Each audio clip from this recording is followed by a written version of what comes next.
नमस्कार, आप देख रहे हैं प्राइम टीवी। मैं हूं आपके साथ आरती तिवारी। वक्त हो चुका है खबर दोपहर का, जहां लगातार संसद में हंगामा देखने को मिल रहा है। हंगामे की वजह वक्फ बोर्ड बिल है। जी हां, आपको बता दें कि लगातार वक्फ बोर्ड बिल को लेकर सियासी बयानबाजी देखने को मिली है। सदन पूरी तरह से गर्माता हुआ नजर आ रहा है इस पूरे मुद्दे को लेकर, जहां आपको बता दें कि अल्पसंख्यक मामलों के मंत्री यानी कि संसदीय कार्य और अल्पसंख्यक मामलों के मंत्री किरण रिजिजू वक्फ बोर्ड यानी कि वक्फ एक्ट 1995 में संशोधन के लिए वक्फ विधेयक यानी कि 2024 पेश कर दिया गया और कांग्रेस और सपा के सांसदों ने इस बिल का विरोध करते हुए इसे संविधान के खिलाफ बता दिया है। जी हाँ, सपा सांसद महबुल्ला ने कहा है कि ये हमारे धर्म में दखल अंदाजी है। और इसके अलावा आपको बता दें कि ओवैसी भाईजान भी लगातार इस मुद्दे पर तल्ख तेवर दिखाते हुए नजर आ रहे हैं, जहां उन्होंने कहा कि देश को बांटने का काम कर रहे हैं, आप दुश्मन हैं मुसलमानों के। जी, इसके अलावा आपको बता दें कि इस बिल को लाने का सीधा सीधा मकसद क्या है वो भी मैं आपको समझाती हूँ। जहां सरकार वक्फ से जुड़े 2 बिल संसद में लाने की तैयारी में थी, तो वही एक बिल के जरिए मुसलमान वक्फ कानून 1923 को समाप्त किया जा रहा है, तो वही दूसरी ओर दूसरे बिल के जरिए वक्फ कानून 1995 में महत्वपूर्ण संशोधन किए गए हैं। संशोधन बिल 2024 के जरिए कई तरह के जो संशोधन है, उस बीच पहले वो बयानबाजी दिखा देते हैं जो लगातार संसद में देखने को मिल रही है।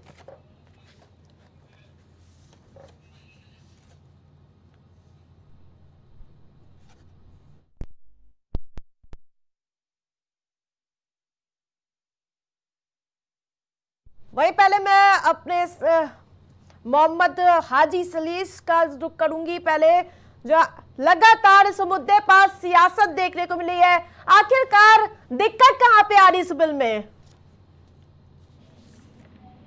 हाजी जी लगातार इस मुद्दे पर सियासत देखने को मिली, दिक्कत कहां आ रही है सर? दिक्कत क्या आ रही है, जब देश के प्रधानमंत्री की नियत और नीति संदेह होगा तो आदमी क्या कहेगा जी। प्रधानमंत्री जी जब ये कह सकते हैं चुनावी भाषण में कि हिंदुओं की संपत्ति छीनकर मुसलमानों को दी जाएगी, मंगलसूत्र छीनकर मुसलमानों को दिए जाएंगे, 20 करोड़ मुसलमान घुसपैठिए हैं, तो जब इस प्रधानमंत्री की ये विचारधारा और ये मानसिकता हो तो उसके ऊपर कैसे विश्वास करें कि वो मुसलमानों की संपत्ति की सुरक्षा के लिए कोई बिल ला रहे हैं जी। उनकी तो नियत ये है कि भारत के अंदर सेना और रेलवे के बाद सबसे अधिक जमीन का भूभाग जो हैगा वो वक्फ बोर्ड में है, तो उनकी उस अरबों खरबों रुपए की प्रॉपर्टी पे नियत खराब है, इसलिए वो इस किस्म का बिल ला रहे हैं मुसलमानों के अपलिफ्टमेंट के लिए। जिन जो स्कॉलरशिप वगैरह थी उसको खत्म कर दिया है।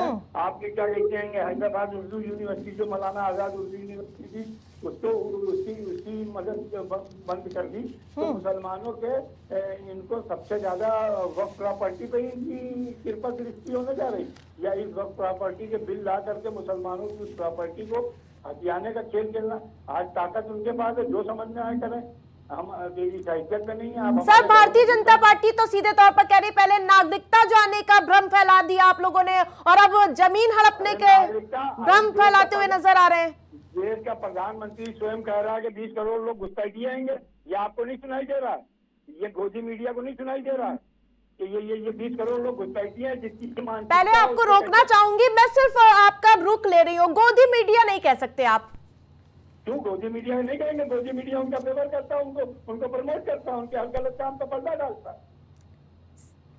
सर, सीए एनआरसी जब लागू हुआ था, नागरिकता जाने का लगातार बात कहते हुए नजर आ रहे थे, किसकी नागरिकता चली गई? जब भारत सरकार जो वर्तमान में है इसको कोई संकट नजर आता है तो ये हिंदू मुस्लिम करके उन हिंदुओं को जोड़ने का प्रयास करती है बनाम हिंदू, तो जिनको उनकी चारपाई में बैठने का अधिकार नहीं दिया, जिनको मंदिर में जाने का अधिकार नहीं दिया, जिनके रिजर्वेशन में आपस में लड़ाने की प्रयास किए जा रहे हैं, जब वो जिनको हिंदू कहते हैं उनके अधिकारों में डकैती डालने का काम कर रहे हैं, तो मुसलमान कैसे उनसे विश्वास कर ले? हमें तो चाहिए कि हम मुसलमानों को उन तमाम दलितों के साथ मिलकर उनके पहले अधिकार की रक्षा करनी चाहिए। हमारा तो जो तुम्हें लूटना है लूट लो, हम नहीं हैसियत में कि तुम्हारा मुकाबला कर सकें, लेकिन हम दलित भाइयों के साथ मिलकर उनके अधिकारों की रक्षा कर सकते हैं। ये मुसलमानों को मेरा संदेश है।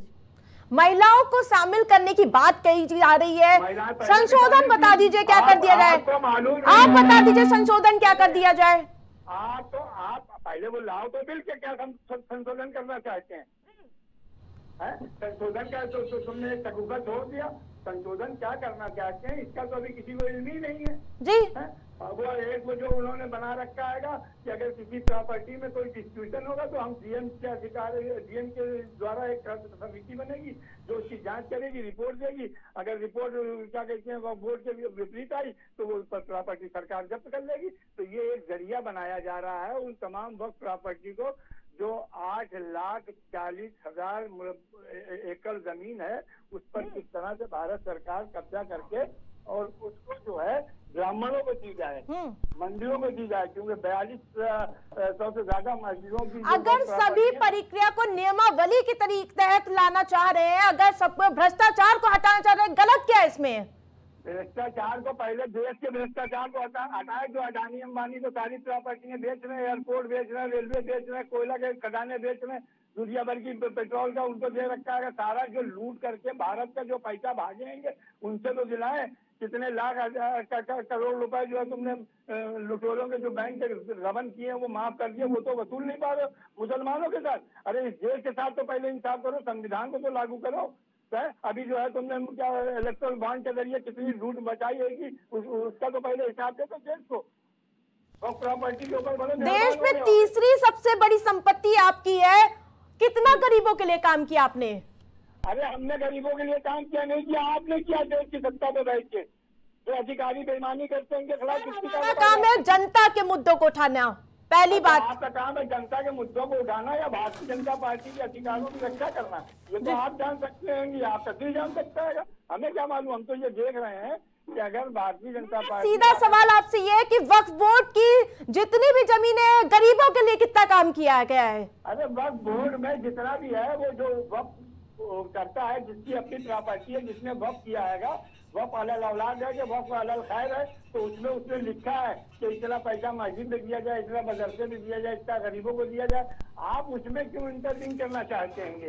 आपका अगर इतना ही है, भारत में समान शिक्षा की नीति को ला नहीं पाए, स्वास्थ्य नीति को ला नहीं पाए, एक बच्चे को मिड डे का कटोरा पकड़ा करके भिखारी बना करके पट्टे पे बैठा दिया कि वो मिड डे खा करके शिक्षा प्राप्त करे फट्टे पे, और एक 20,000 और 30,000 रुपए महीने की शिक्षा प्राप्त करे। जब आपने समान शिक्षा आज तक के देश में लागू नहीं की, हम कैसे आप पर विश्वास कर रहे हैं?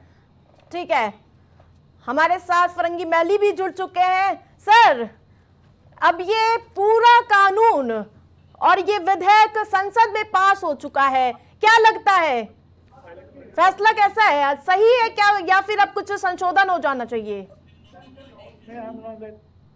अपना रुख साफ कर दीजिए सर। ये हम लोग का मानना यही है कि इस किस्म के संशोधन की कोई गुंजाइश नहीं थी, कोई जरूरत नहीं थी। ऑलरेडी जो वक्फ एक्ट मौजूद है मोर देन इनफ है कि वक्फ को सही तौर पे मैनेज किया जाए, और वक्फ की जितनी भी जमीनें हैं उसमें मोर देन 80% मस्जिद, दरगाहें और कब्रिस्तान की शक्ल में है। लिहाजा उनको मजहबी तौर पर ही उनके मैनेजमेंट को यकीनी बनाया जाए। जी बिल्कुल, इस बिल को लगातार विरोध भी देखने को मिला है। क्या लगता है ये बिल सही पास हुआ है?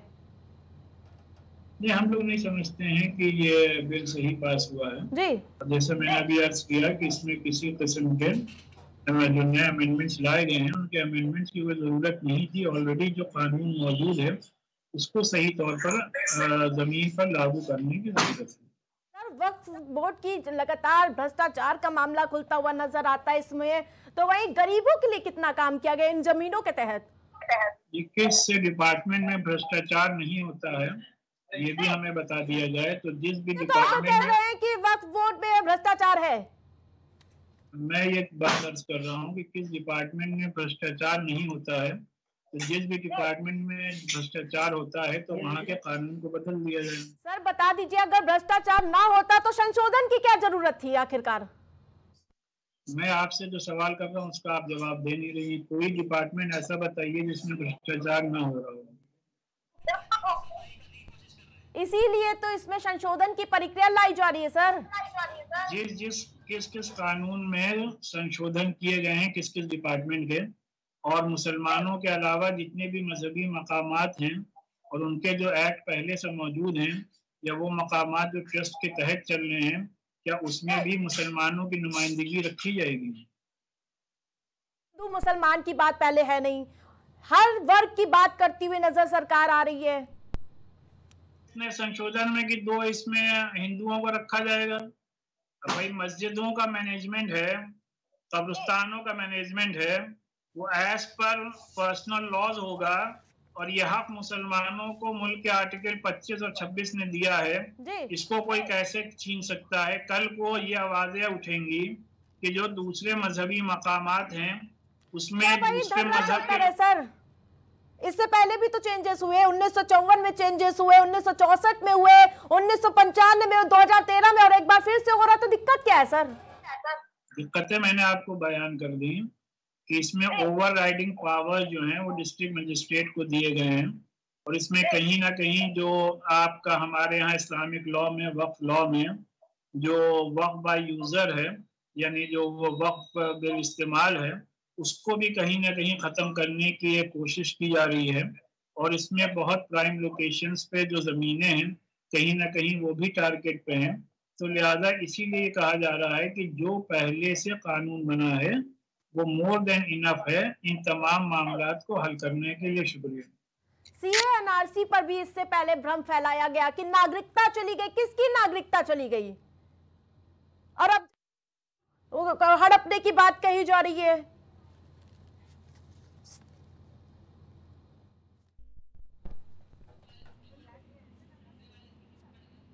वहीं फरंगी मैली से हमारा संपर्क टूट गया है, तो वहीं एक बार फिर से मैं रुक करूंगी मोहम्मद हाजी का। जी सर, संशोधन बता दीजिए, ठीक है, जो संशोधन करना है सरकार को, आप अपनी राय इस पर दे दीजिए। देखिए, बात सीधी भी है, इसमें कोई दो राय नहीं है कि सुन्नी सेंट्रल वक्फ बोर्ड हो या शिया सेंट्रल वक्फ बोर्ड हो, इनमें करप्शन था और करप्शन है।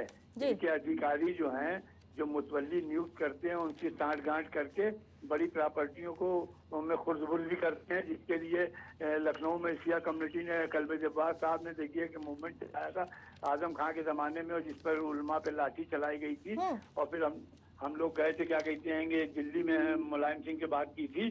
तो ये इसमें कोई दो राय नहीं, वक्फ बोर्ड एक करप्शन का अड्डा है, उसको सुधारना बिल्कुल सुधारना चाहिए। उनके खिलाफ सख्त कानूनी एक्शन होने चाहिए। गवर्नमेंट का ही आदमी बैठता है वक्फ बोर्ड में, जिसकी सरकार होती है वो अपना आदमी को नियुक्त करता है वक्फ बोर्ड का चेयरपर्सन। तो उस चेयरपर्सन की जिम्मेदारी होती है कि वो निगरान है, चौकीदार है वक्फ प्रॉपर्टी का। वहाँ वो सब अपने को मालिक बनकर बैठे हुए हैं।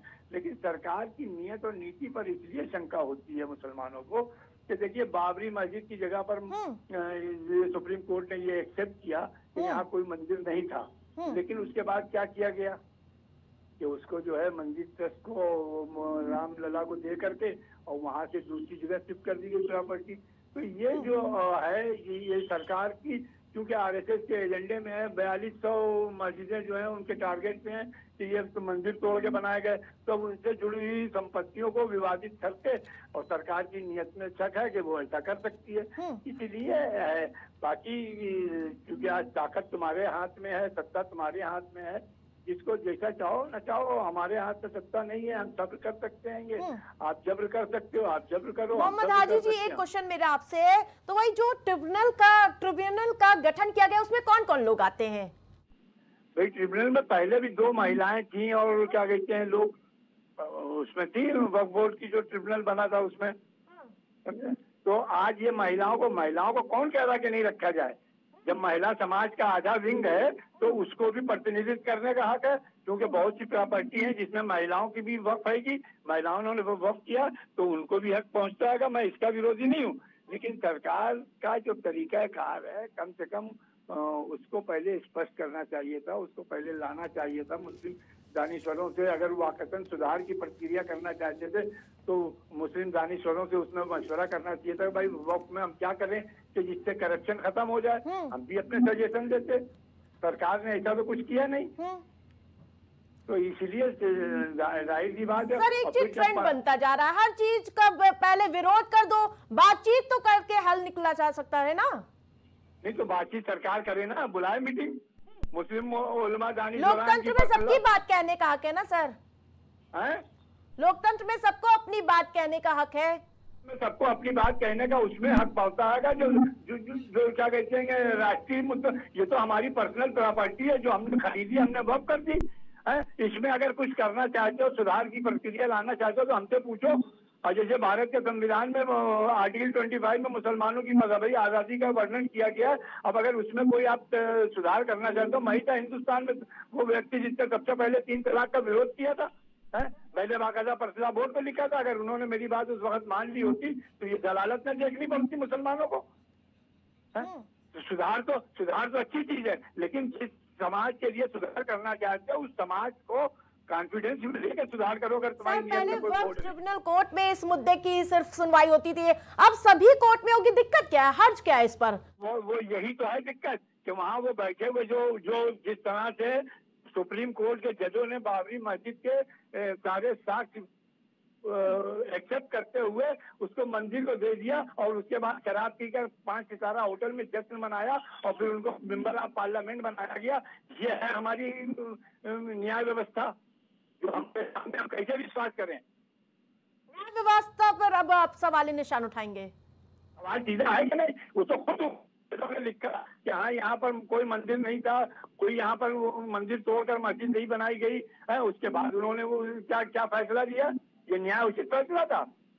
अभी क्या किया उन्होंने, क्या कहते हैं, दलितों को डिवाइड करने के लिए उनमें ओबीसी और SC/ST वगैरह के अंदर क्लासिफिकेशन करना शुरू कर दिया कि उनमें इनको दिया जाएगा, इनको नहीं दिया जाएगा। आपस में उनको लड़ा करके दलितों के क्या अपनी मनमानी करते रहेंगे। वक्फ बोर्ड कहीं भी किसी कोई जमीन को अपना बता देगा, वो अपना ले लेगा। मिट्टी से चलाओगी आप यही कौन मीडिया का काम है?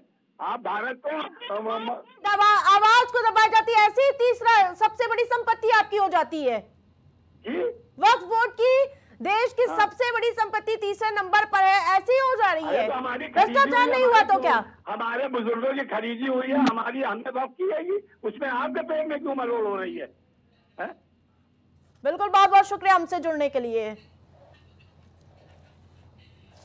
वहीं आपको बता दें कि इस पूरे मुद्दे पर सियासी पारा हाई हो चुका है। तो जहां आपको बता दें कि बिल के खिलाफ कांग्रेस, समाजवादी पार्टी, आरजेडी, शिवसेना, इसके अलावा शिवसेना उद्धव गुट की जो पूरी पार्टी इस बिल के खिलाफ खड़ी हो चुकी है। वहीं इस पर लगातार सियासी रिएक्शन भी देखने को मिल रहा है। पहले वो प्रतिक्रिया आपको सुना देती हूं।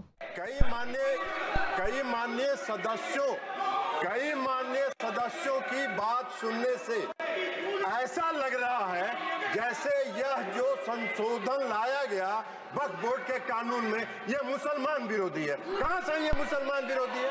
कौन सा इसका कानून मुसलमान विरोधी बताता है? यहाँ उदाहरण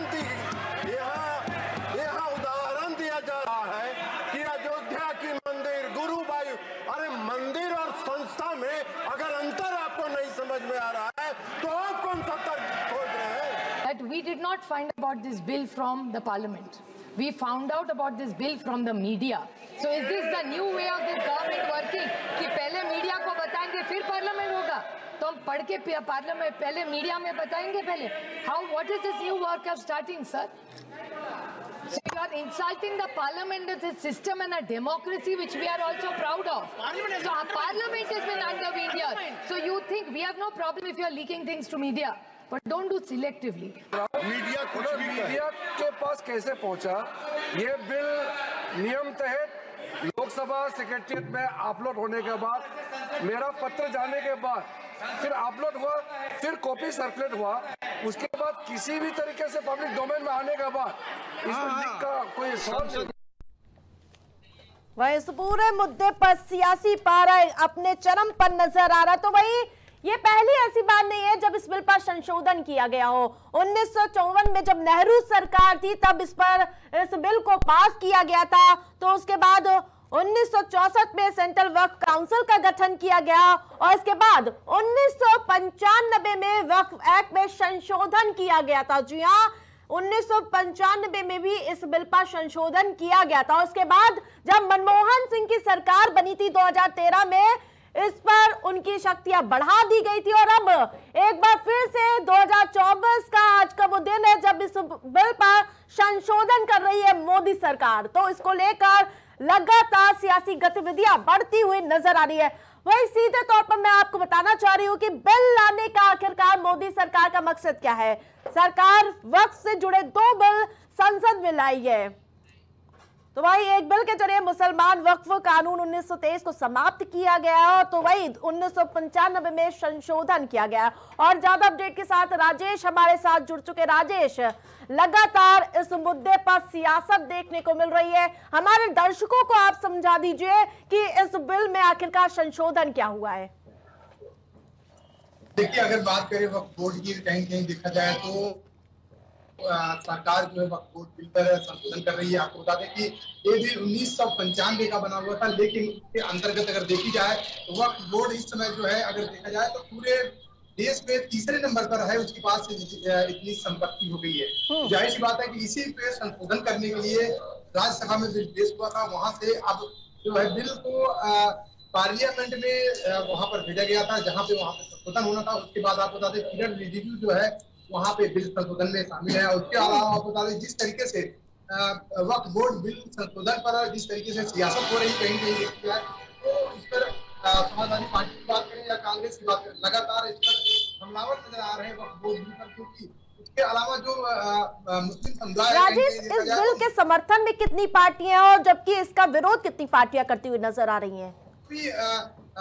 बड़े कद्दावर मुसलमानों कहीं कहीं वो भी कह रहे हैं कि जो बिल संशोधन किया जा रहा है कहीं कहीं वो जो है मुसलमानों के खिलाफ है, मुसलमानों की जमीन को हड़प लेगा। तो वही आपको बता दें कि संशोधन बिल जो है, संशोधन बिल में सबसे बड़ी जो बदलाव किया गया है, सबसे बड़ा बदलाव है कि संशोधन बिल में महिलाओं की भी भागीदारी। बिल्कुल राजेश, मैं लौटूंगी आपके पास।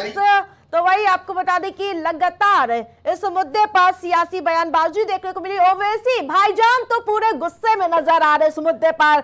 अजदुद्दीन ओवैसी ने नियम 72(2) के तहत बिल पेश किए जाने का विरोध करते हुए कहा है कि यह संविधान की मूल भावना पर हमला है। आप हिंदू पूरी संपत्ति अपने बेटी के नाम पर दे सकते हो, लेकिन हम 1/3 ही दे सकते हैं। हिंदू संगठन और गुरुद्वारा प्रबंधन कमेटी में गैर धर्मों के सदस्य शामिल नहीं होते, तो वक्फ क्यों? सवाल किया गया ओवैसी की ओर से। ये बिल हिंदू मुसलमान में भेदभाव करता है। वक्फ प्रॉपर्टी पब्लिक प्रॉपर्टी नहीं है। ये सरकार दरगाह और अन्य संपत्तियां लेना चाहती है और सरकार कह रही है कि हम महिलाओं को दे रहे हैं। मुझे यकीन है कि आप बिल्किस बानो और जाकिया जफरी को मेंबर बनाएंगे। आप देश को बांटने का काम कर रहे हैं, आप दुश्मन हैं मुसलमानों के। ओवैसी ने करारा प्रहार किया इस बिल का। तो वही आपको बता दें कि अखिलेश यादव यानी कि समाजवादी पार्टी ने भी सीधे तौर पर इस बिल का विरोध किया है।